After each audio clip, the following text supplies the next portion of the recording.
तृणमादाय भूर्णमेवावशिष्यते। ॐ शान्ति शान्ति शान्तिः।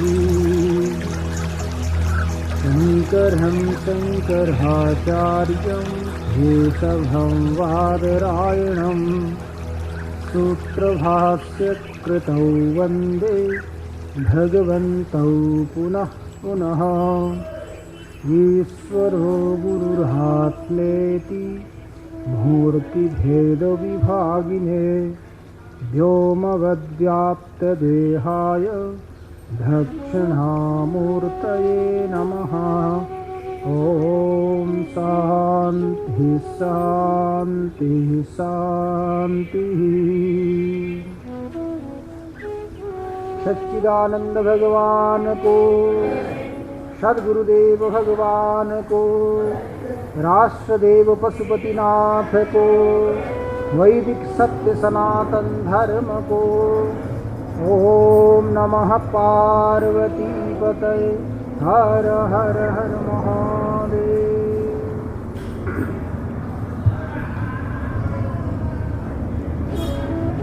अथ क आत्मा इति देहस्तावत् आत्मा न भवति रूपादिमत्वेन उपलभ्यमानत्वात् घटादिवत्।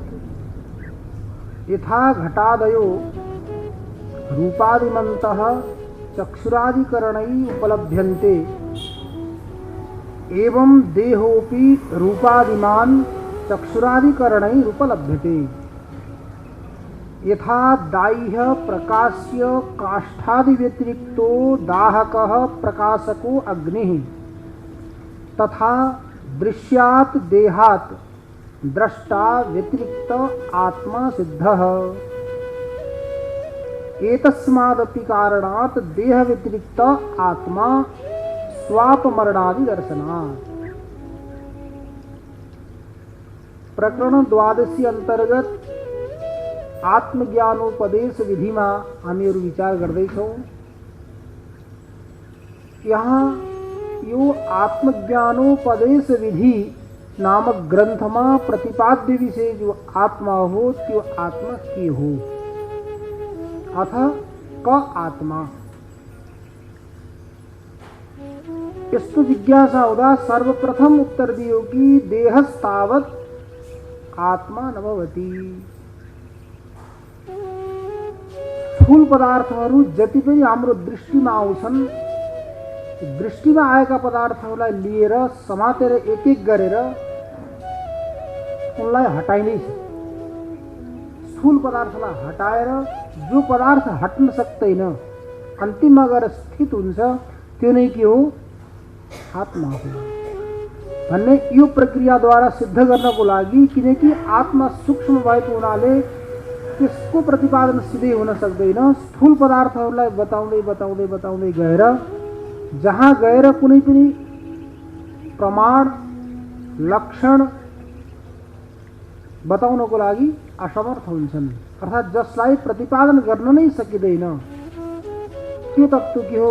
आत्मा हो भन्ने कुरो अनुभव गर्नुपर्छ, बताउन पनि सकिँदैन।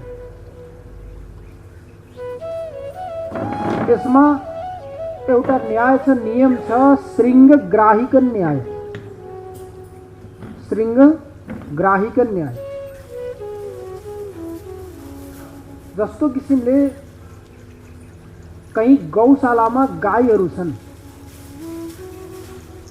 त्यो गौशालामा के भयो? केही हुल्दङ्गा मच्यो, अफरातफरी भयो। भएपछि गाईहरू के भए? आत्तिए। निक्लिने ढोका एउटा मात्रै थियो। ढोका यस्तो थियो कि एक पटकमा केवल एउटा मात्रै गाई निक्लिन सक्छ। गाई धेरै छन् मित्र, निक्लिन एउटा मात्रै गाई सक्छ। त्यहाँ अफरातफरी भयो, हल्ला मच्यो, सबै गाईहरू निक्लिने प्रयास गरे। म पनि निक्लिन्छु, म पनि निक्लिन्छु, म पनि निक्लिन्छु। सबै गाई ढोकामा बस्यो भने कति गाई निक्लिन सक्छन्? एउटा पनि निक्लिन सक्छ। तर त्यहाँ कुनै बुद्धिमान व्यक्ति आएर के गर्छ? ती गाईहरूलाई हटाएर एक एकको सिङ समाप्त गर्ने, एउटा एउटाको सिङ समाप्दै बाहिर निकाल्दै फाल्दै, बाहिर निकाल्दै बाहिर निकाल्दै। एक एक गरेर निकालियो भने के हुन्छ, त्यहाँबाट गाईलाई निकाल्न सकिन्छ। तर एकैपटक सबै ढोकामा गयो भने तिमी गाईहरू त्यहाँबाट निक्लन सक्दैन। यसलाई भनिन्छ श्रृङ्ग ग्राहिक न्याय, सिङलाई समात्नु अथवा पक्रिनु न्याय। त्यो सिङलाई समाप्तै जस्तो किसिमले निकाल्दै गरियो भने त्यहाँका गाईहरू बच्न पनि सक्छन् र सबै क्रमशः बाहिर निक्लिन पनि सक्छन्। त्यस्तै किसिमले यहाँ पनि के भयो, आत्मा के हो भन्ने जिज्ञासा हुँदा धेरै सङ्घ आयो, समुदाय आयो। शरीर पनि आत्मा हो, इन्द्रिय पनि आत्मा हो, मन पनि आत्मा हो, बुद्धि पनि आत्मा हो, प्राण पनि आत्मा हो। अनेक प्रकारका सङ्घहरू आए, समुदायहरू आए। अब यसमा आत्मा के हो त भन्ने कुरो हामीले निर्णय गर्न नसकेपछि के गर्नु पर्यो, एउटा एउटामा परीक्षण गर्नु। एक एकलाई लिएर परीक्षण गर्यो भने जसमा परिच्छिन्नत्व, जन्यत्व, दृश्यत्व, जडत्व अनेक प्रकारका हेतुहरू उपलब्ध हुन्छन्। यी हेतुहरूको कारणले यो आत्मा होइन भन्ने कुरो सिद्ध गर्न सकिन्छ। र सर्वप्रथम यहाँ के प्रारम्भ भएको छ कि देहस्तावत् आत्मा न भवति। देह शरीर आत्मा हुन सक्दैन। जस्तो किसिमले हामीले हिजो सुनेका थियौं इन्द्र र विरोचनको सिद्धान्त। विरोचनले त शरीर नै आत्मा हो भनेर निक्लेर गए, तर इन्द्रले के गरे, विचार गरे, बुद्धि लगाए। विचार गर्दै जाँदा उनलाई पनि कति समय लाग्यो, कति समय लागेको थियो, 101 वर्ष। 101 वर्षसम्म धैर्य धारण गरेर उनले पनि विचार गर्दै गए। गुरुकुलमा बसेर ब्रह्मचर्यको पालन गरेर गुरु सेवा, अग्नि सेवा, गाई सेवा, गायत्री सेवा अनेक प्रकारका सेवाहरू गर्दै आफ्नो अन्तःकरणलाई उनले के गरे, शोधित गरे। किनकि कहिल्यै पनि अन्तःकरण शुद्ध गर्नको लागि हामीहरूले नित्य नैमित्तिक कर्म गर्नु अति आवश्यक छ। काम्य कर्म त हाम्रो व्यवहार चलाउनको लागि गरिन्छ, त्यो व्यवहार चल्यो, काम्य कर्म समाप्त। यदि अन्तःकरण शोधित गरेर आत्मतत्वको साक्षात्कार गर्ने इच्छा छ भने नित्य नैमित्तिक कर्म गरिरहनु। मोक्षार्थी न प्रवर्तेत तत्र काम्य निषिद्धयो नित्य नैमित्तिके कुर्यात् प्रत्यवाय जिहाशया। मोक्षार्थी भनेको मोक्षलाई प्राप्त गर्न चाहनेवाला जो व्यक्ति हो, त्यो व्यक्तिले कहिल्यै पनि न प्रवर्तेत तत्र काम्य निषिद्धयो, काम्य कर्ममा र निषिद्ध कर्ममा कहिल्यै पनि मोक्षार्थीको प्रवृत्त हुनु हुँदैन। काम्य कर्म गर्यो भने कसैको कामना गरेर कर्म गर्यो, त्यो कामना पूर्ण भएन, कर्म हामीले गर्यौं तो कर्म फल नदिकन समाप्त हुँदैन। या अहिले दिन्छ, या अर्को जन्ममा दिन्छ, या अर्को जन्ममा दिन्छ, जन्म जन्मान्तरमा अवश्य त्यसले फल दिन्छ। अब त्यो फल अरूले पनि भोग्न सक्दैन। हामीले गरेको कर्मको फल हामीले नै भोग्नुपर्छ। त्यसकारण यदि मोक्ष हुन चाहने व्यक्तिले काम्य कर्म गर्यो भने त्यो कर्मले फल प्रदान गर्छ। त्यो फल भोग्नको लागि फेरि जन्मिनु पर्छ। स्वर्ग कामो यजेत, स्वर्गको कामना गर्नेवाला व्यक्तिले के गरोस्, यज्ञ गरोस्। यो विधि छ वेदको। त्यस्तै किसिमले अन्य अन्य पनि कुनै कामना गर्नेवाला फलार्थीले, फल प्राप्त गर्ने अभिलाषाले के गर्छ, कर्म गर्छ। कर्म गर्यो भने, शुभ कर्म गर्यो भने त्यसको के मिल्छ, सुख। अब अशुभ कर्म गर्यो, निषिद्ध कर्म गर्यो, तो निषिद्ध कर्म गर्यो भने त्यसको फल हो पाप। अब पाप पनि भोग्नु पर्यो। पापको फल दुख हो त्यो पनि भोग्नु पर्यो, पुण्यको फल सुख हो त्यो पनि भोग्नु पर्यो। अब विचार गरौँ त, जस्तो किसिमले दुःख भोग्नको लागि हामीहरू संसारमा छौँ, बन्धनमा हुन्छौँ, त्यस्तै किसिमले सुख भोग्नको लागि पनि हामी संसारमा छौँ कि छैनौँ, बन्धनमा छौँ कि छैनौँ। तर हामीहरूलाई जहिले दुःख भइरहेको छ त्यो बेलामा बन्धनमा छौँ भन्ने कुरो बोध हुन्छ। जहिले सुख भोगिरहेका छौँ त्यो बेलामा बन्धनमा छौँ भन्ने कुरो हामीलाई बोध हुँदैन। किन भन्दा त्यो अवस्थामा हामीले सब भुलिरहेका हौँ।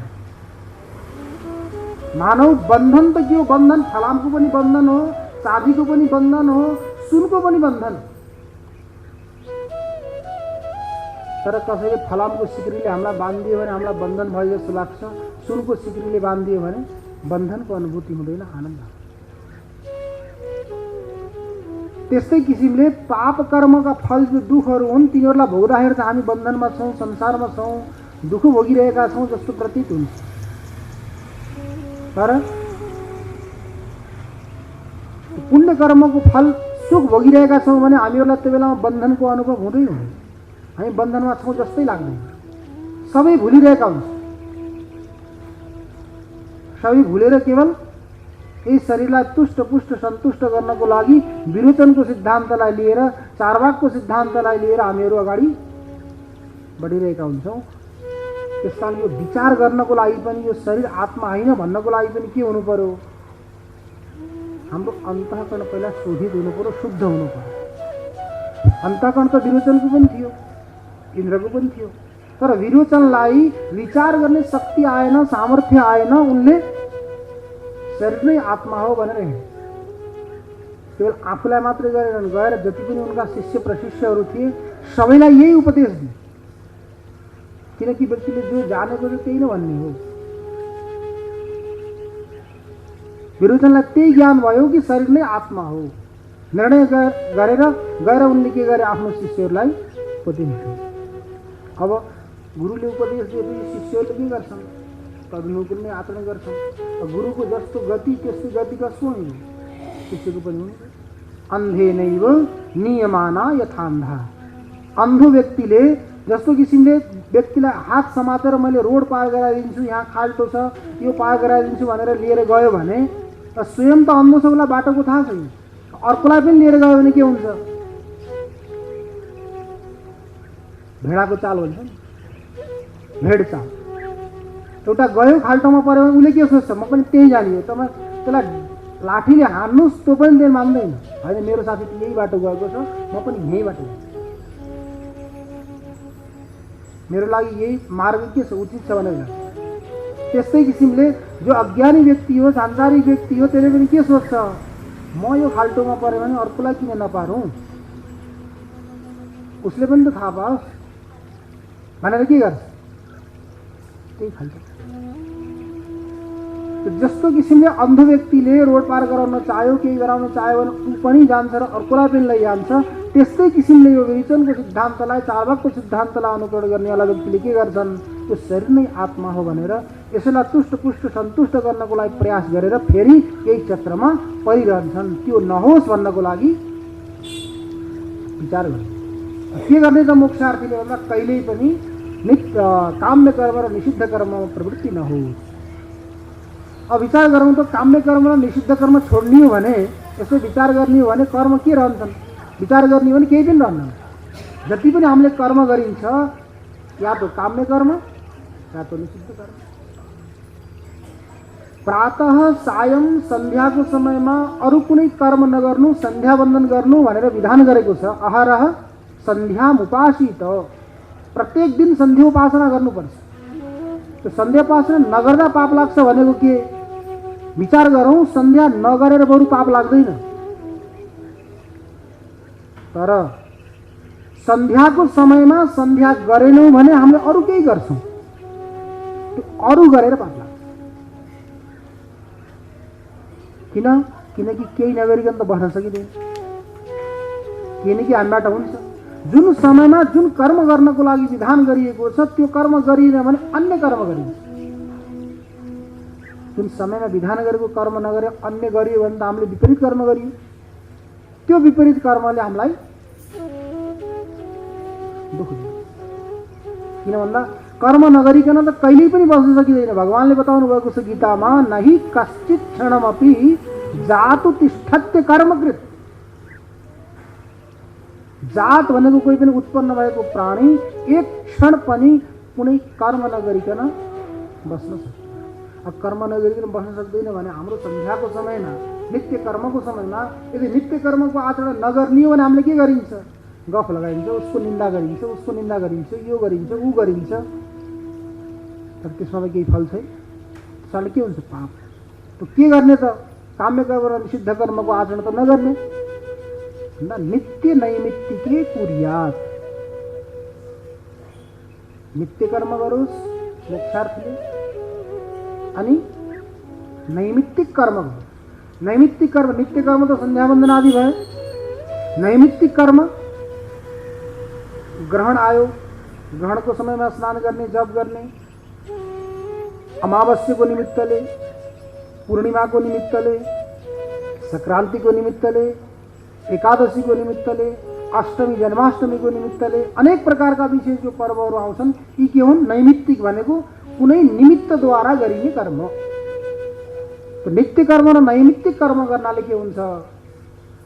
के को लागि? प्रत्यवाय जिहासया। प्रत्यवाय भनेको पाप, पापलाई हनन गर्ने इच्छाले। तिनीहरू पनि नैमित्तिकै आउँछन्, त्यही नैमित्तिक। तो नित्य नैमित्तिके कुर्यात् प्रत्यवाय जिहासया, पाप हनन गर्ने इच्छाले। अब पाप भएन, हेर्नु त, सायं अधियानो रात्रिकृतं पापं नाशयति, प्रातरधियानो दिवसकृतं पापं नाशयति, सायं प्रातःरधियानो अपापो होति। हामीहरूले यो नित्य कर्म र नैमित्तिक कर्मको के विधान हो त भन्दा, जो नित्य कर्म हामीहरूले साँझ गरिन्छ नि, तो साँझ गरिएको नित्य कर्मले दिनभरि गरेको पाप नाश गर्छ। बिहान गरेको नित्य कर्मले रातभरि गरेको पापलाई नाश गर्छ। र सायं प्रातः हामीले गरिरह्यौँ भने हामीलाई कहाँ पाप रहन्छ? सायं प्रातः रधियानो अपापो होती। यही त डक्टरहरूले बताउँछन् हामीहरूलाई। डक्टर कहाँ बिरामी भएर गइयो भने डक्टरले के भन्छ? यो औषधि बिहान खानु, यो औषधि बेलुका खानु, साँझ खानु। किन भन्छ? डक्टरको त मान्छौँ हामीले, मर्ने डर छ नि, त्यो मर्ने डर भएको हुनाले के गर्छौँ? डक्टरले भनेको मान्छौँ। डक्टरले भन्छ कि यो औषधि साँझ खानु, तो साँझ खाएपछि के हुने भयो? मानौ रातभरिलाई त्यसले काम गर्छ। अब बिहान उठेर खायो भने त्यसलाई दिनभरिलाई त्यो औषधिले काम गर्छ, कार्य गर्न सकिने भयो। त्यही प्रक्रिया हाम्रो अनन्तकालदेखि अनादिकालदेखि चलिआएको छ शास्त्रमा, तर हामीले त्यसमा ध्यान दिँदैन। त्यही त भनेको छ नि, प्रातरधियानो रात्रिकृतं पापं नाशयति। यदि प्रातः हामीहरूको जो नित्य पाठ हो, नित्य पाठ गर्ने अनुष्ठान गर्ने हो भने राति गरेको पाप के हुन्छ? सायं अधियानो दिवसकृतं पापं नाशयति। रात्रिमा हामीले पाठ गर्ने हो भने दिनभरि गरेका ती सञ्चित भएका जति पनि छन् त्यो सबै नष्ट हुन्छ। दिनभरि लगाएको कपडा मैलो भयो भने त्यसलाई साबुन सर्फ लगाएर साफ गरिन्छ कि होइन? त्यो साफ गरिसकेपछि के भयो? साबुन सर्फ लगाएपछि त्यो मैलो भयो, लगाउने योग्य भयो। त्यही कपडा हो, यदि साबुन सर्फ नलगाउने हो भने लगाउने योग्य हुँदैन, त्यसलाई कुनामा लगाएर फाल्नुपर्छ। त्यस्तै किसिमको हाम्रो हृदय पनि के हुन्छ? अन्तःकरण पनि यदि नित्य नैमित्तिक कर्मद्वारा शोधित नगर्ने हो भने यसमा कहिल्यै पनि परमात्माको चिन्तन गर्नको लागि यो योग्य हुँदैन। एउटा कुनामा लगाएर फालिन्छ, चिन्तन गर्ने मन पनि लाग्दैन। जहिले अन्तःकरणमा सत्वगुण अधिक हुन्छ, सत्वगुणको उद्रेक हुन्छ, अनि बल्ल परमात्माको चिन्तन गर्न मन लाग्छ। हाम्रो शरीर यसरी बनेको छ, विचार गरौँ, यो शरीरमा सम्पूर्ण विपरीत तत्त्वहरू छ। वात, पित्त, कफ, विचार गरौँ त यी सबै विपरीत छन्। वात भएको रोगीले के गर्छ? यता दुख्न थाल्छ, उता दुख्न थाल्छन्, यो भएर ऊ भएर भन्छ, त्यसको अलग प्रकृति हुन्छ। अब पित्तवालाको अलग प्रकृति हुन्छ, कफवालाको अलग प्रकृति हुन्छ। अनि यो शरीरको निर्माण कसरी भयो? मायाका 3 प्रकारका गुणहरूद्वारा भयो। सत्वगुण, रजोगुण, तमोगुण। उन गुणहरूको प्रकृति पनि हेरौँ त, उनीहरूको पनि अलग अलग छ। सत्वगुण शान्त छ, रजोगुण चञ्चल छ, तमोगुण मूढ प्रवृत्तिको छ सुताइदिन्छ। जहिले व्यक्तिको शरीरमा सत्वगुण अधिक हुन्छ, सत्वगुण प्रधान भयो भने त्यसलाई शुभ कर्म गर्न, पढ्न, लेख्न मन लाग्छ। काम गर्न पनि, अरू व्यवहारको काम गर्न पनि उसको शरीर हर्का हुन्छ, जति काम गरे पनि थकान आउँदैन। जहिले शरीरमा रजोगुण आयो भने अब शरीर चञ्चल हुन थाल्यो भने सोच्नु पर्यो कि रजोगुण अधिक भयो, यता जाउँ कि उता जाउँ कि यो गरौँ कि ऊ गरौँ कि बनायो भने त्यसरी के हुन थाल्यो, रजोगुण आयो। हजुर नि त्यो त अब हाम्रो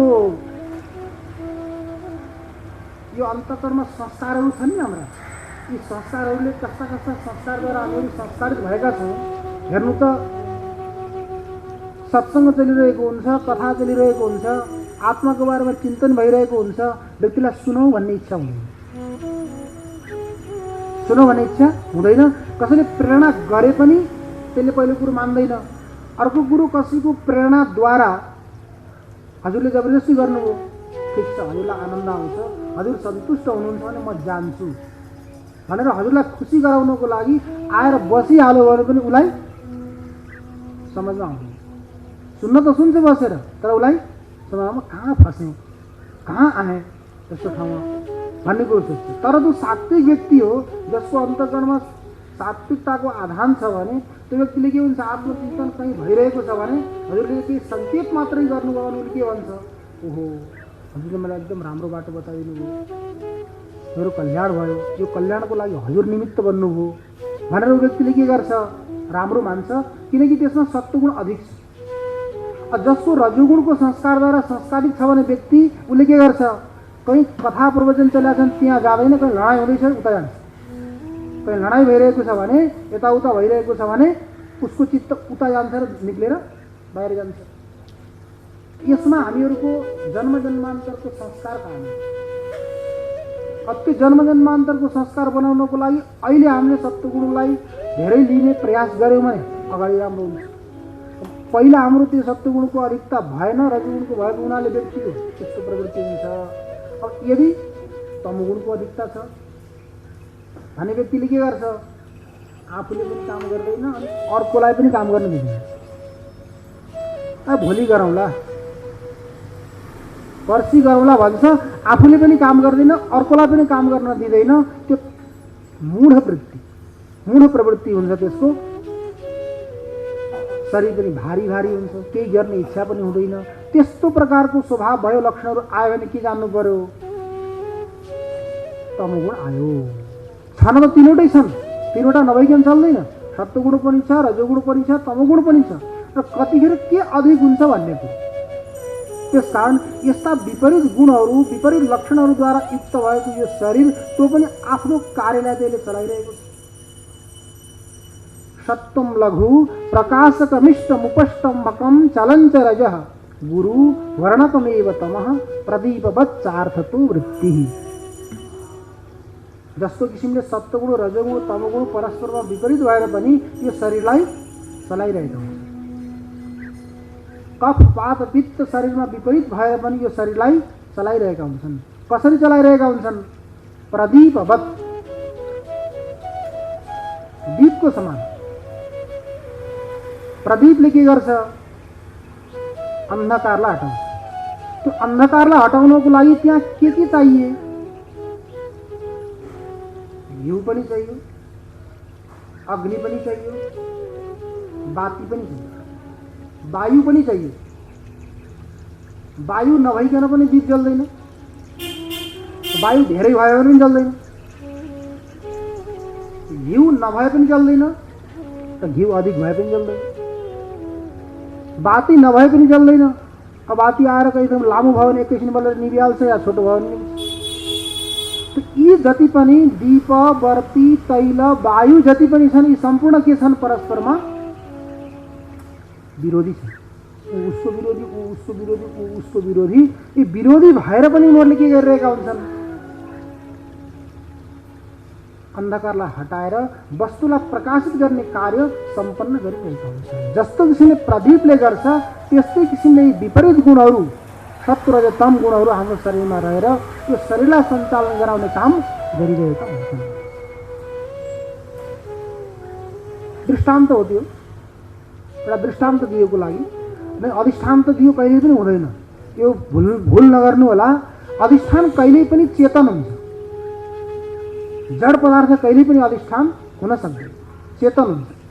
त्यसकारण अथवा हजुरले भन्न सक्नुहुन्छ दियो भन्नु, दियोमा अवच्छिन्न जो चैतन्य हो, दियोमा अवच्छिन्न जो चैतन्य हो त्यो तेलको अधिष्ठान बन्न सक्छ। दियो तेलको आधार बन्छ, अधिकरण बन्छ भन्नुमा केही आपत्ति छैन। तेलको अधिकरण अथवा आधार दियो बन्न सक्छ, तर अधिष्ठान बन्न सक्छ। तो सत्वगुण रजोगुण तमोगुण परस्परमा विपरीत भएर पनि उनीहरूले के गर्छन्? कार्य सम्पन्न गर्छन्। अब हेर्नुहोस् त सत्वगुण कस्तो हुन्छ भने सत्वम लघु। लघु भनेको एउटा कुरा सानो पनि भयो, अर्को कुरो हल्का। जो सानो हुन्छ त्यही नै हल्का हुन्छ। गुरु भन्दा त्यो के भारी भयो। तो सत्वम लघु। अब हेर्नुहोस् त्यस कारणले सत्वगुणवाला जो व्यक्ति हो जहिले पनि माथि माथि श्रेष्ठ। कसरी हेर्नु त? दुध छ नि, दुध, त्यो दुधमा पनि सत्वगुण पनि छ, रजोगुण पनि छ, तमोगुण पनि छ। दुधलाई ततायौँ भने तताइसकेपछि तर कहाँ गएर बस्छ? माथि गएर। त्यो सत्व हल्का छ, त्यो भएर माथि गयो, भारी भए जाने थिएन। हल्का भयो त्यो भएर माथि गएर बस्छ। त्यो तर के हो? सत्वगुण। अर्थात् दूधको वास्तविक सार पनि त त्यही हो। अझ सार अगाडि आउँदैछ, अहिलेसम्मको त्यो तर हो, माथि गयो। अनि त्यो रजोगुणवाला दूध भयो। पयसा वर्धते तनु। यदि मोटो हुने इच्छा भयो भने दूध पिउनुपर्छ, दूध खानुपर्छ। शास्त्रमा बताइएको छ पयसा वर्धते तनु। दूधले शरीरलाई बढाउँछ। त्यो बढाउने काम गर्ने हो रजोगुणवालाले। तो रजोगुण गएर कहाँ बस्या हुन्छ? बिचमा। अब त्यो दुधमा भएको जो मल हो नि त्यो कहाँ गएर बस्छ? तल पात्रमा गएर बस्छ। प्रचन लाग्या हुन्छ तल, त्यसको नाम के हो? तमो। तो तमोगुणवाला सबैभन्दा तल गएर बस्यो, रजोगुणवाला बिचमा भयो, सत्वगुणवाला माथि। अब ती दुधलाई दही बनाइयो, दहीलाई मन्थन गरेर नवनीत निकालियो, नवनीत निकालेर फेरि घिउ तताइयो। घिउ तताएर पनि हेर्नु त, घिउ तताइसकेपछि घिउमा पनि कई आकार हुन्छ। राम्रोसँग घिउ तताएर राख्नुहोस्, त्यो जम्यो भने त्यो घिउको माथि पनि अलिकति सेतो सेतो परत लागिरहेको हुन्छ। त्यो घिउको पनि त्यो सार हो। पर्दा जस्तो जो पनि सेतो सेतो हुन्छ त्यो पनि घिउको वास्तविक औषधीय तत्त्व त्यो घृतको। त्यहाँबाट गइसकेको घिउ माथि पनि के हुन्छ? सत्वगुण। त्योदेखि बीचको रजोगुण भयो। त्यसदेखि अझ तल गएर लाग्छ नि त्यो मल। घिउ तताउँदाखेरि के भन्छन् त्यसलाई? बिलाउने। त्यो बिलाउने कहाँ गएर बिलाउने? कहाँ गएर बिलाउने भनेको भाँडामा गएर बिलाउने। त्यो अन्तिममा गएर त्यो बिलाउनेलाई के हो? त्यो हो तमोगुण। अन्त बिचमा आयो त्यो के हो? रजोगुण। त्यो घृतको पनि माथि रहेको जो भाग हो त्यो के हो? सत्वगुण। त्यस कारण सत्वम लघु। लघु यसरी भनियो। जो लघु छ त्यो के छ? सर्वत्र छ। त्यो माथि आएर बस्यो घिउमा भने त्यो घिउमा सर्वत्र थियो, तर त्यसलाई शोधित गरेर के गरियो? माथि निकालियो। राम्रोसँग नतताउने भने फेरि आउँदैन। त्यसलाई राम्रोसँग खराएर तताउनुपर्छ।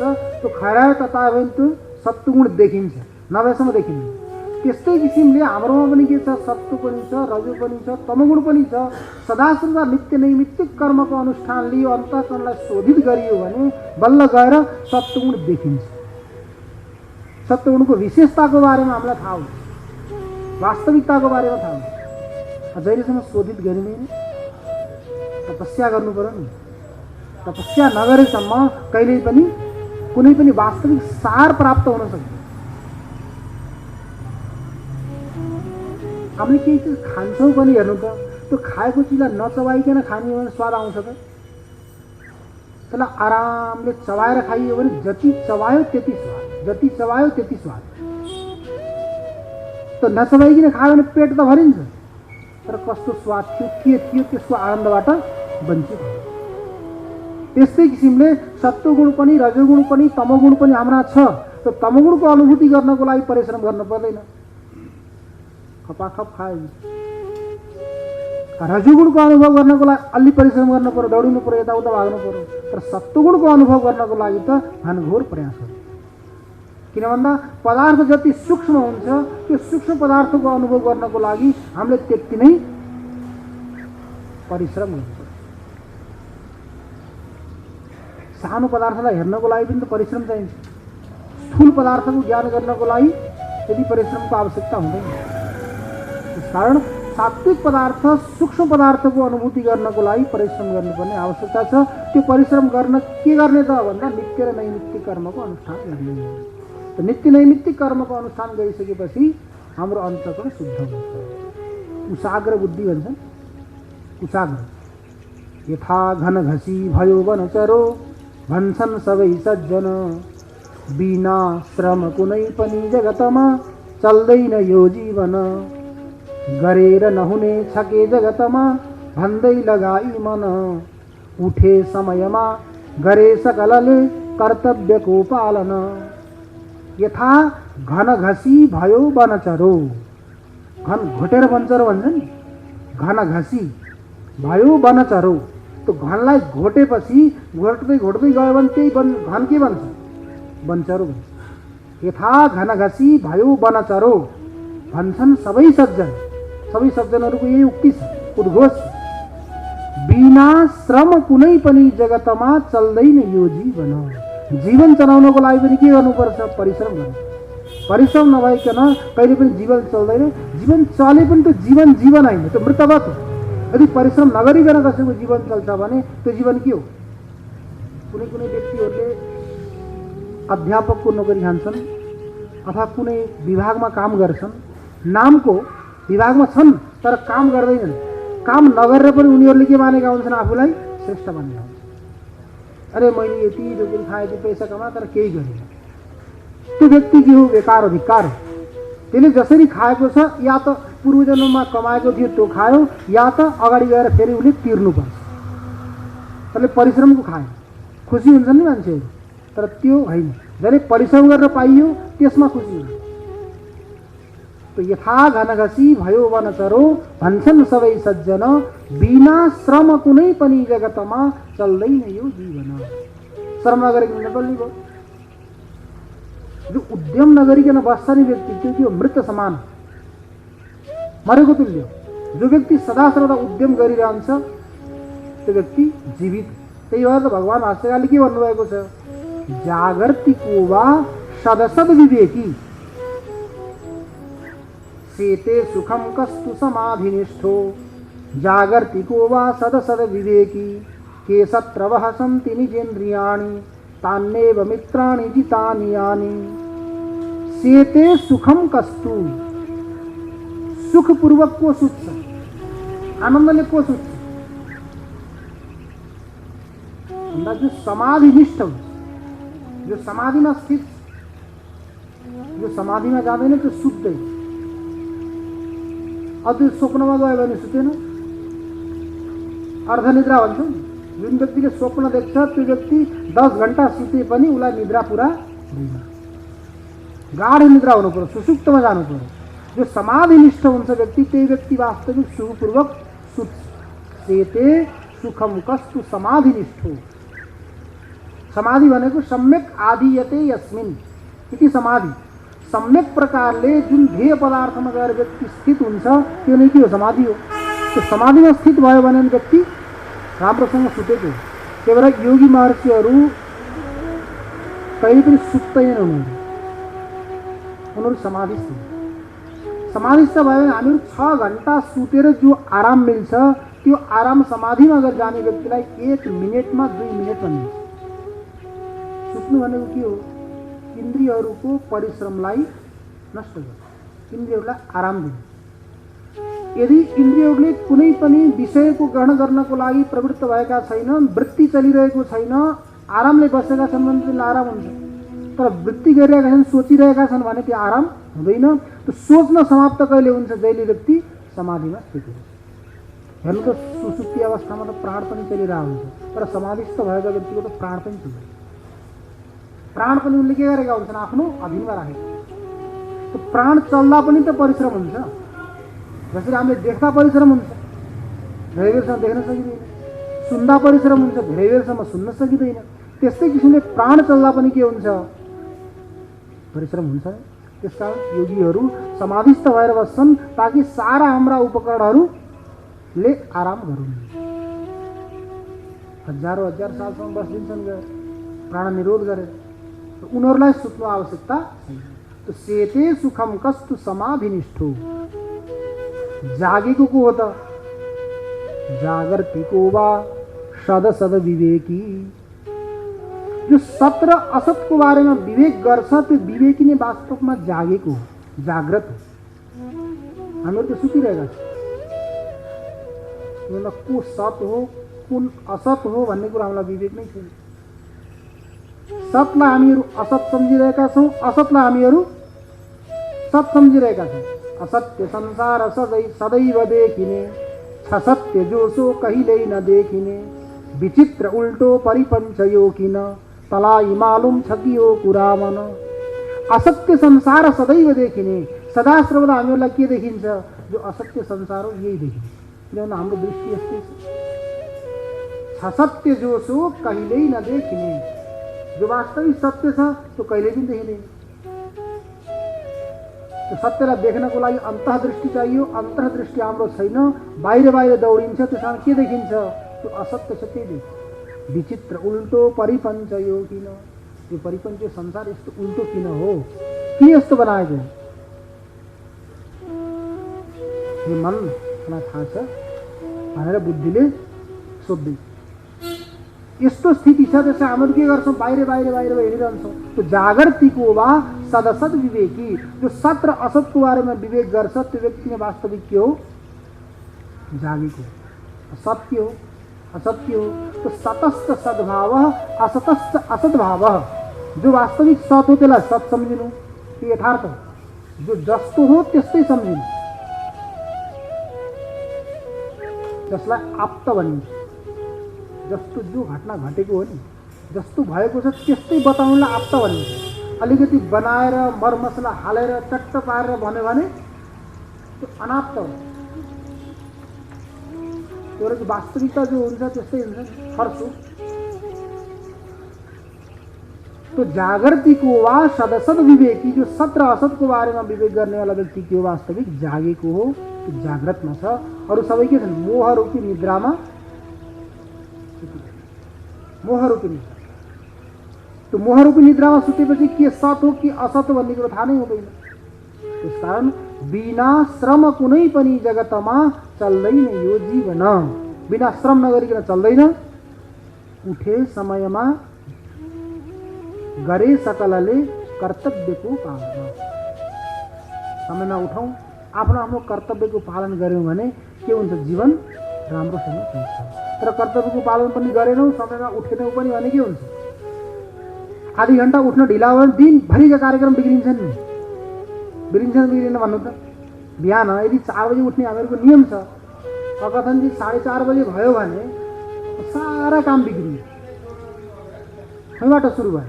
तर त्यस्तो बेलामा हामीले कुन काम छोड्छौँ भन्नु त। यदि आधा घन्टा ढिलो उठ्यो, हामीले जो नित्य कर्म गर्छौँ, जो पनि हाम्रा दिनचर्याहरू छन्, त्यो दिनचर्याहरूमा हजुरहरूले के छोड्ने गर्नुभएको छ,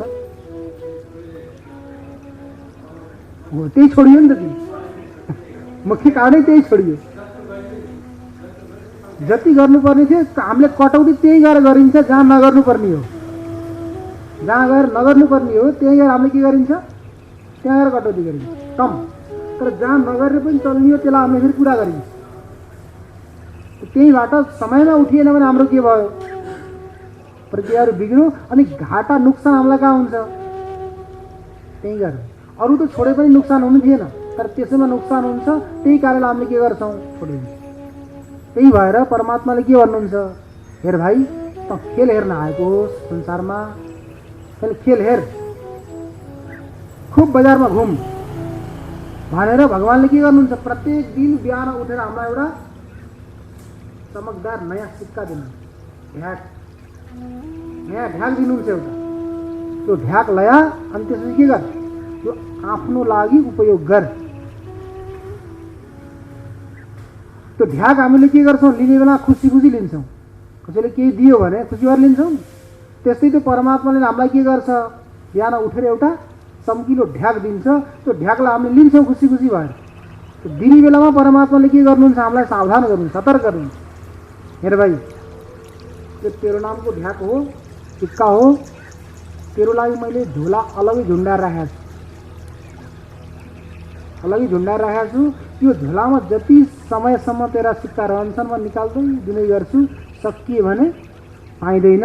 तर यो तेरो लागि हो, तैँले के गर, लगेर आफ्नो लागि उपयोग गर। तर हामी के गर्छौँ, खुसी खुसी त्यो सिक्कालाई लिन्छौँ, लिएर बजारमा जान्छौँ। बजारमा खुब मेला हेर्छौँ, आनन्द लिन्छौँ। मेला हेरेर त्यो सिक्कालाई सकेर अनि फेरि के गर्छौँ, साँझ घरमा फर्किन्छौँ। भोलि बिहान हुन्छ, फेरि परमात्माले अर्को सिक्का पक्राइदिनुहुन्छ। बजारमा गएर खेल हेर्छौँ, रमाइलो हेर्छौँ, खत्म गरेर आउँछ। यसै गरी गरी सिक्का हाम्रा कम हुँदै जान्छन्। त्यो सिक्कालाई लिएर गएर हामीले कहिल्यै पनि आफ्नो लागि उपयोग गर्दैनौँ, अरूको लागि के गर्छौँ, त्यो सिक्कालाई समाप्त गर्छौँ। अब झोलामा सकियो भने पहिले साथीहरू सावधान गरेका छन्, त्यो झोलामा सकियो भने अर्को झोलाबाट निकालेर दिनु न, यो तेरो थैलो हो, यो यहीँबाट मलाई लिन्छ। त्यो हुँदाहुँदै सकिन्छ। सकिएपछि हाम्रो के भयो, खतम। त्यो सिक्का के हो, कुनै 1 रुपियाँको, 2 रुपियाँको, 5 रुपियाँको कुनै सिक्का होइन। त्यो चम्किलो सिक्का एक दिन हो, त्यो दिन रूपी सिक्का। परमात्माले हामीलाई के गर्नुहुन्छ, प्रत्येक दिन चम्किलो एउटा सिक्का दिनुहुन्छ। उहाँले भन्नुहुन्छ यो सिक्का ल्याएर के गर, आफ्नो लागि सदुपयोग गर भन्नुहुन्छ।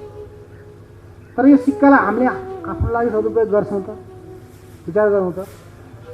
हजुरहरूले त सदुपयोग गर्नुभएको छ, मैले मान्छु कमसेकम 2 घन्टा, त्यसपछि आउन जान कमसेकम 1 घन्टा पनि लाग्ला। घरमा गएर पनि चिन्तन गर्नु होला, आउनेभन्दा पहिला पनि ल जानु छ, ढिला भयो भनेर जति चिन्तन गर्नुहुन्छ नि त्यो हजुरको लागि, सत्सङ्गको लागि भनेर जो चिन्तन गर्नुभयो त्यो हजुरको लागि व्यय भयो। तर जसले सत्सङ्ग गर्दैन, केवल कमाउने र धमाउनेमा उसको लागि भनेर दौडिरहेको छ, त्यो व्यक्तिले सिक्कालाई पुरै 100% नुकसान गर्छ।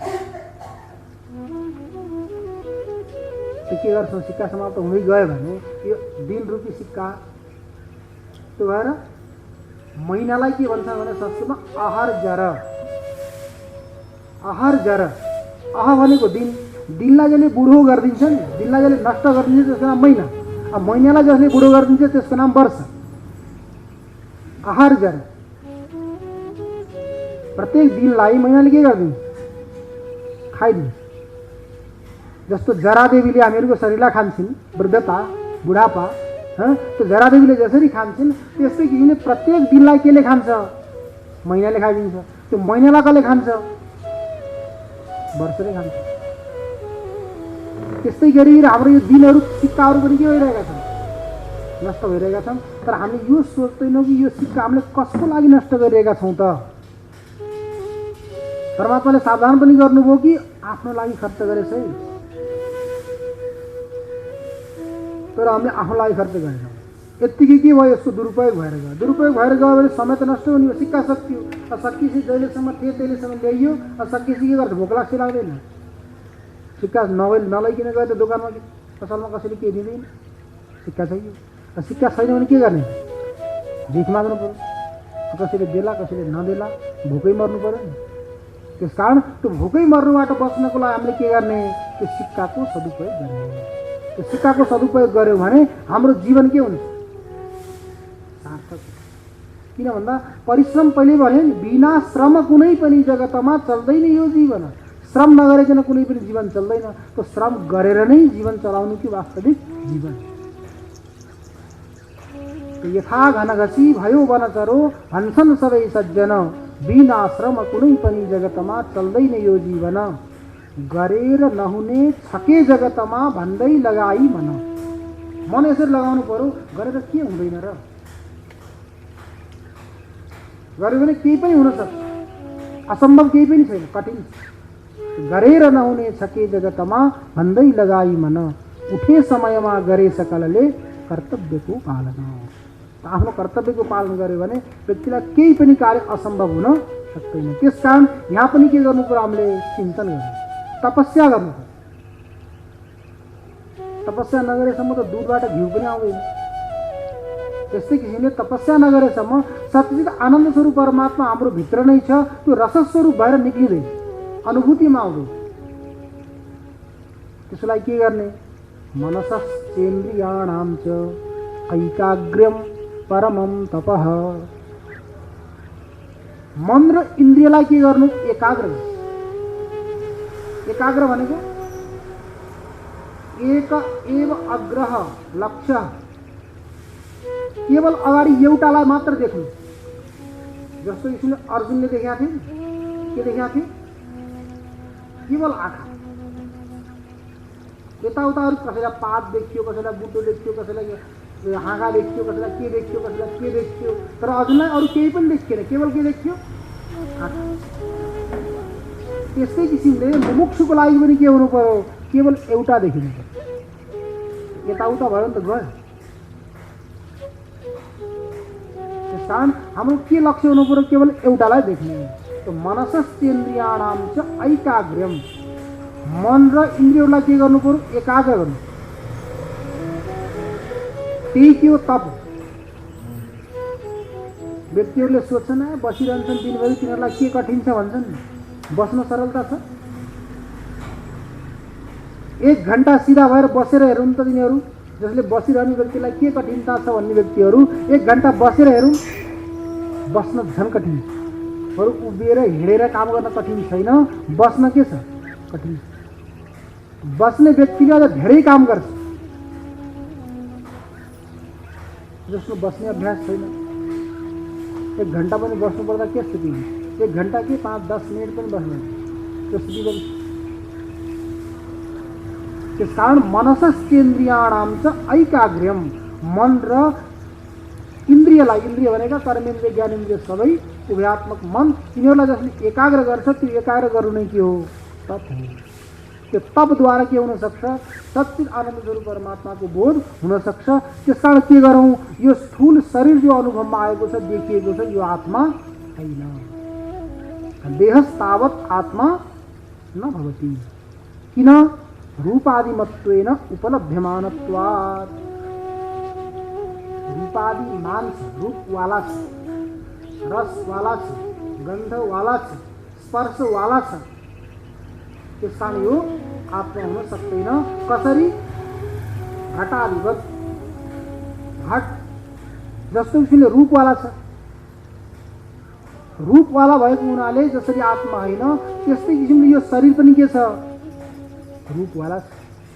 रूपवाला भएको हुनाले, रूपवान भएको हुनाले यो शरीर पनि आत्मा होइन। जस्तो किसिमले घटहरू चक्षु आदिद्वारा उपलब्ध हुन्छन्, देखिन्छ, त्यस्तै किसिमले यो शरीर पनि के हुन्छ, चक्षु आदिद्वारा अनुभवमा आउँछ। त्यो चक्षु आदिद्वारा अनुभवमा आउने भएको हुनाले के हो, घट जस्तै त भयो नि। यसमा पनि चेतन तत्त्वको सम्बन्ध नहुने भने घटमा रहेन के अन्तर छ। घट बरु उपयोगमा आउन सक्छ, यो उपयोगमा आउँदैन। घटमा त पानी अनि राखेर कसैले प्रयोग गर्न सक्छन्, तर यो घैटो कामको छैन। जहिले चेतनका साथ यसको वियोग हुन्छ, चेतनको सम्बन्ध हुँदैन, तैले यसको कुनै पनि उपयोगिता छैन। त्यही भएर के भन्छन्, ढिला नगरौँ है, अब छिटो उठाउँ। चेतनले यसलाई सम्पर्कबाट, प्राणबाट यो वियोग भयो भने छिटो गरौँ, अब ढिला गर्नु हुँदैन।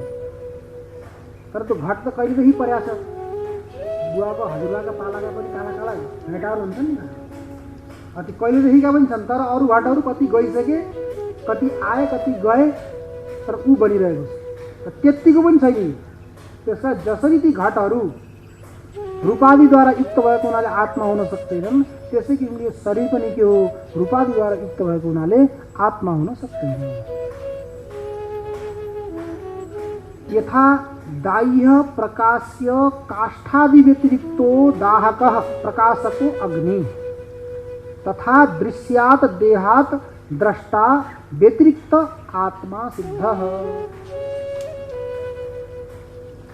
काष्ठमा, धाउरोमा यस्तो कुनै भाग अवशिष्ट छैन मानव जहाँ अग्नि प्रविष्ट नहोस्।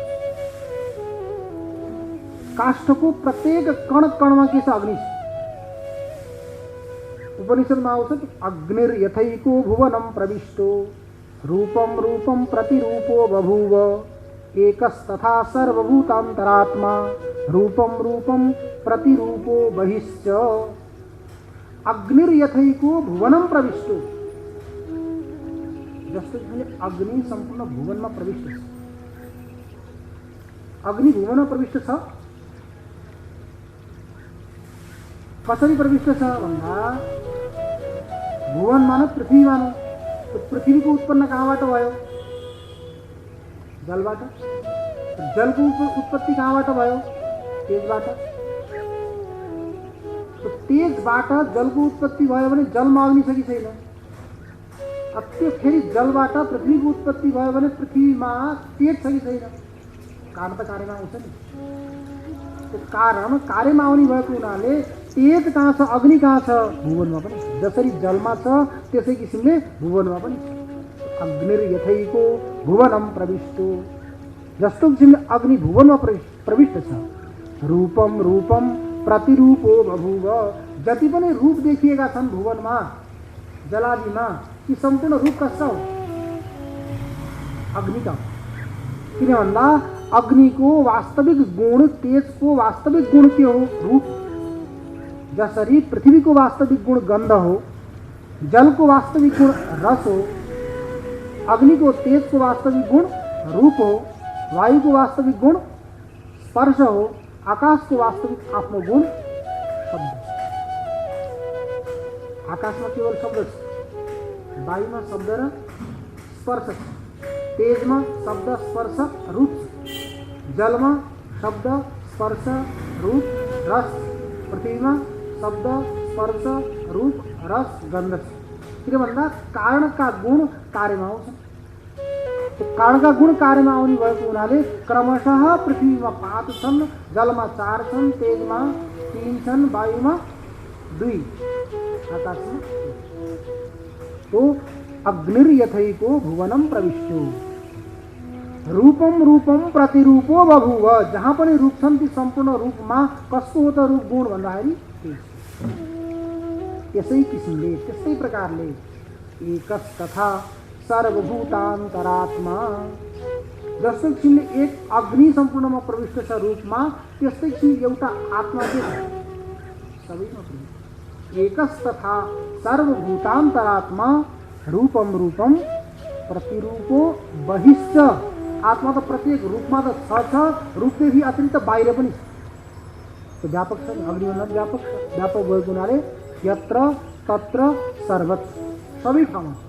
रूपम रूपम प्रतिरूपो बहिश्च, प्रत्येक रूपमा अनि रूपहरूदेखि बाहिर पनि आत्मा प्रविष्ट छ। जसरी अग्निमा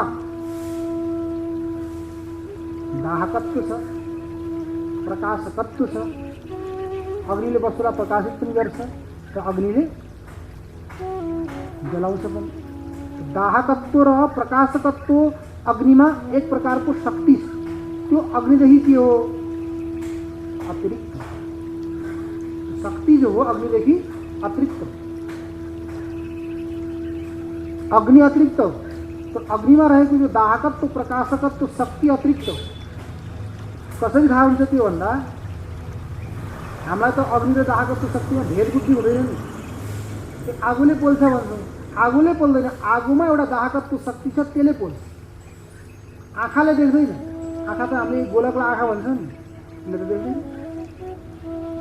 कृष्ण ताराग्रवर्ती, आँखा भन्दा पनि भित्र काला काला गोला आउँछन् नि, त्यो गोलाको पनि अग्रभागमा यस्तो सूक्ष्म तत्त्व छ जसले देख्न सक्छ। चक्षुरुले त्यसलाई भनिन्छ, यो त चक्षुरुलेको घर हो।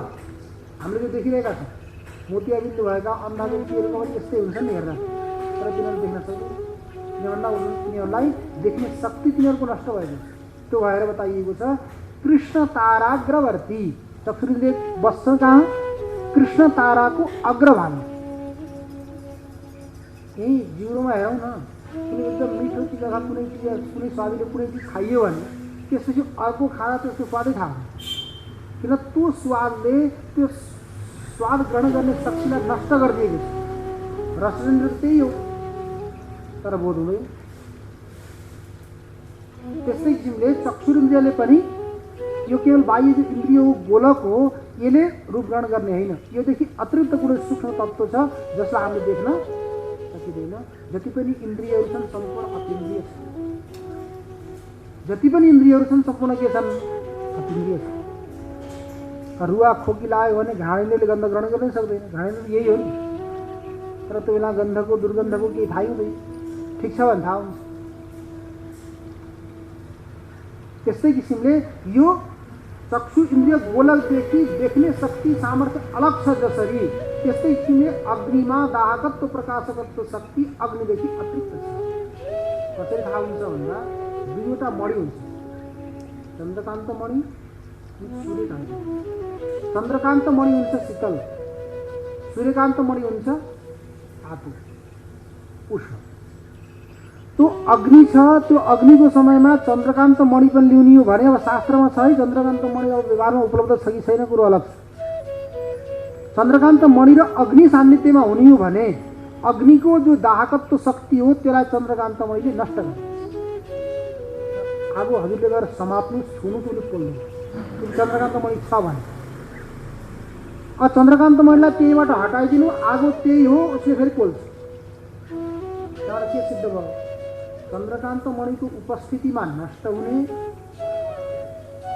चन्द्रकान्त मणिको अनुपस्थितिमा आउने यस्तो कुनै अग्निदेखि अतिरिक्त शक्ति छ जसले हामीलाई पोल्छ।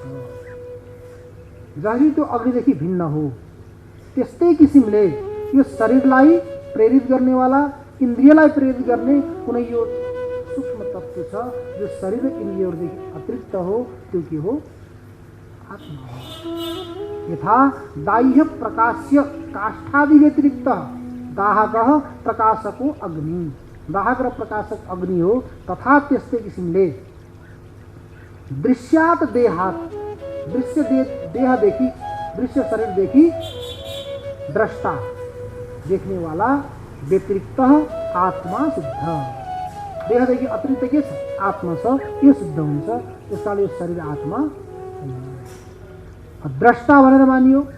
जस्तै यसले अग्निमा दाहकत्व प्रकाशकत्व शक्ति छ, त्यस्तै किसिमले यो शरीरभित्र पनि कुनै देख्ने शक्ति छ, सामर्थ्य छ।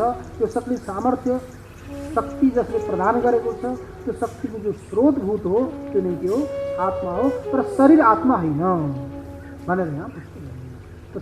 यति सिद्ध गरियो कि शरीर आत्मा होइन। अब के हो त आत्मा भन्ने कुरो फेरि अझै विचार गर्नुपर्छ। ओम पूर्णमदः पूर्णमिदं पूर्णात् पूर्णमुदच्यते पूर्णस्य पूर्णमादाय पूर्णमेवावशिष्यते। ओम शांति शांति शांतिः। शंकरं शंकराचार्यं केशवं बादरायणं सूत्रभाष्यकृतौ वन्दे भगवन्तौ पुनः पुनः। ईश्वरो गुरुरात्मेति मूर्तिभेदविभागिने व्योमवद्व्याप्तदेहाय दक्षिणामूर्तये नमः। ओम शांति।